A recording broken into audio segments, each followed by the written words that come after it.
it's nice to see you. Come in.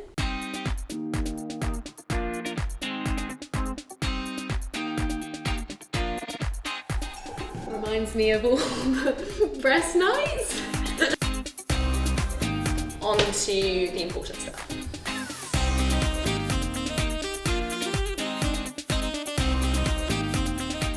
Hi, I'm Francesca Moody. I'm going to talk to you about theatre and being in lockdown.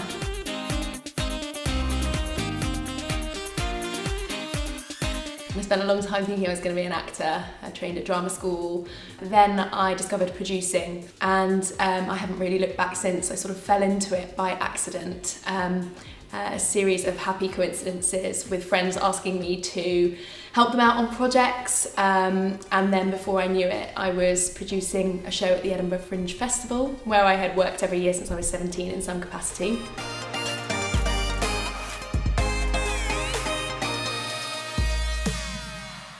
Most people know me best as the original producer of a show called Fleabag. I produced that in Edinburgh in 2013, and from then all the way to the West End, where it finished off its glorious run as a live theatre show. And I suppose in many ways that's a big highlight for me, seeing this tiny little theatre show that we made in Edinburgh in 2013 sit on the stage at the Wyndham's Theatre in the West End, and actually nothing had really changed, so that's a huge highlight.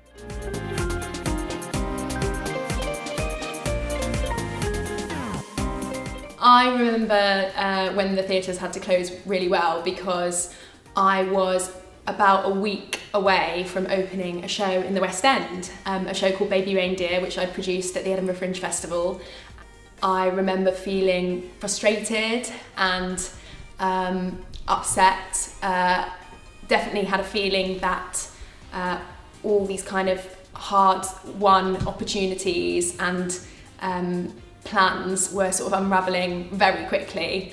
Once those feelings had sort of subsided, the next feeling I had was fear about how the theatre industry was going to cope, and in particular how freelancers were going to survive.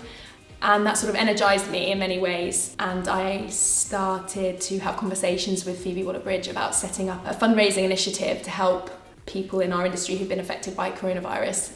And so we created this thing called the Fleabag for Charity campaign, and streamed the National Theatre Live recording of Fleabag for money, and used all of that money to help a number of charities who are supporting people on the front line of the pandemic, as well as freelancers.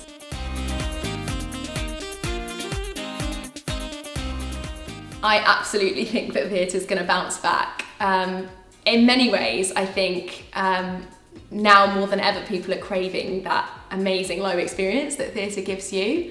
So I think it's almost impossible that theatre isn't coming back. I also think theatre's one of the oldest things in the world. It's thousands of years old, so it will be back.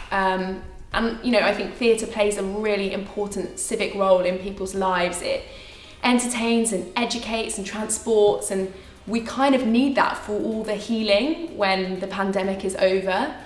There's been an opportunity to reflect over the period of closure on what changes we want to make for the industry. And I'm not saying that I have the answers, and I don't know if anyone else has come up with the right answers yet, but it has been good to take stock and think about you know, who our theatre is for, and who makes the theatre that we share with audiences.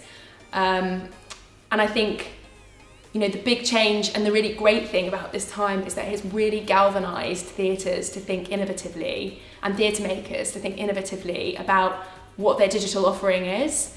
And I don't mean, you know, just film a show and stream it. I mean genuinely like theatrical, interactive, digital offerings where the work exists beyond its original iteration on stage. It brings communities together, it educates people, it entertains them, it transports them away from their everyday lives.